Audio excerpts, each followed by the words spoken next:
నమస్తే అన్న. కూటమి వచ్చి 2.5 ఏళ్ళు అవుతుంది. కానీ రైతులు, విద్యార్థులు అందరూ రోడ్డెక్కడం గల కారణం ఏంటి? కారణం ఏంటంటే చంద్రబాబు నాయుడు గారి పరిపాలన. చంద్రబాబు నాయుడు గారి పరిపాలన ఎంత గొప్పగా ఉంటుంది. దానికి నిదర్శనమే ఈ రాష్ట్రంలో జరుగుతున్న అరాచకమైన పాలనకి నిదర్శనం చంద్రబాబు నాయుడు గారి పాలన. ఓ పక్క చూసుకుంటే ఫస్ట్ గుంటూరు జిల్లాలో మిర్చి రైతులు రోడ్డెక్కారు, అది అయిపోయింది. తర్వాత మామిడి రైతులు, చిత్తూరు జిల్లా మామిడి రైతులు, అది అయిపోయింది. తర్వాత ఇప్పుడు కోనసీమ జిల్లా చూసుకుంటే రొయ్యలు సాగు చేసే రైతులు, వాళ్ళది అయిపోయింది. ఇప్పుడు పొగాకు రైతుల మీద పడింది ఆయన దృష్టి.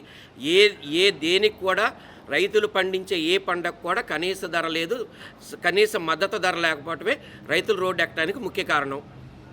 కానీ జగన్ గారి హయాంలో ఎవరు రోడ్డు ఎక్కినట్టు ఏమన్నా సూచనలు ఉన్నాయి? జగన్ గారు చేసిన పరిపాలన, సుపరిపాలన, ఆయన ఎవరికి ఏం కావాలో విభజించి చక్కగా డివిజన్ చేసి ఈ రైతులకి సబ్సిడీ ఎప్పుడు ఇవ్వాలి, ఇన్పుట్ ఎప్పుడు ఇవ్వాలో ఆ టయానికి ఇచ్చారు కాబట్టి రైతులు రోడ్డు ఎక్కలేదు.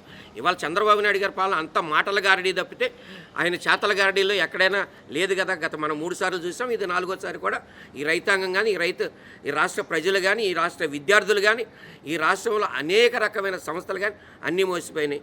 పోతే నిన్న మొన్న ఒక నివేదిక ఇచ్చింది కేంద్ర గవర్నమెంటు. ఇక్కడ వీళ్ళు చెబుతున్న గొప్పలకి అక్కడ కేంద్ర నివేదికలో ఉన్నదానికి ఎక్కడ పొంతం లేదని చెప్పి కేంద్రం ఒక నివేదిక ఇచ్చింది.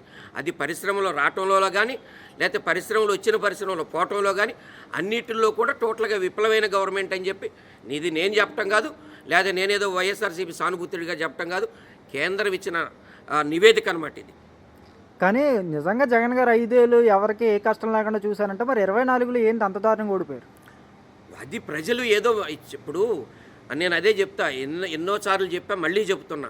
ఇప్పుడున్న ప్రస్తుతం ఉన్న సొసైటీలో సత్యం అనేది తాంబేలాగా తారుతుంది, అసత్యం అనేది కుందేలాగా పరిగెత్తుతుంది.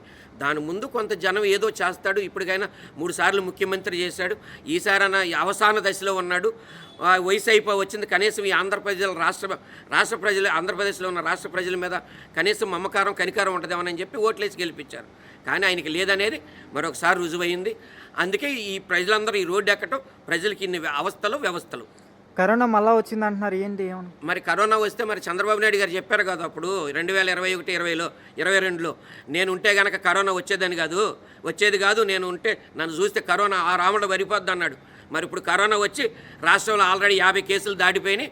మరి ఇంతవరకు ఏ హాస్పిటల్లో చూసినా ఒక మాస్క్ లేదు, ఒక ఇంజెక్షన్ లేదు, ఒక డాక్టర్ కరోనాకు సంబంధించిన స్పెషల్ కిట్లు లేవు, దానికి సంబంధించిన డాక్టర్ లేరు. ఇప్పుడు వరకు నిర్వీర్యం. మరి ఎంతమందిని ఈసారి వచ్చేది ఏ రూపంలో ఉంటుందో, ఎంతమందిని బలి తీసుకుంటుందో మరి ఈ రాష్ట్రంలో. మరి ఆయనకి సంతోషం, ఎందుకంటే ఈ రాష్ట్రంలో జనం ఉండకూడదు. ఆయన ఒక్కడుంటే చక్కగా ఈ మైనింగు, ఈ భూములు, ఈ గనులు, ఈ ఆస్తులు అన్నీ స్వాధీనం చేసుకోవచ్చు.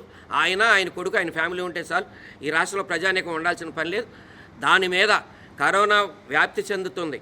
ముందు 6 కేసులు, తర్వాత 16, ఇవాళ 26, ఇవాళ సాయంత్రానికి 52 అవుతాయి. కనీసం దాని మీద ఒక ప్రెస్ మీట్ కానీ, దాని కన్సల్టెన్సీ మినిస్టరు, మరి ఆరోగ్య శాఖ మినిస్టర్ ఒక మాట కానీ, మంత్రి కానీ ఇంతవరకు లేదు.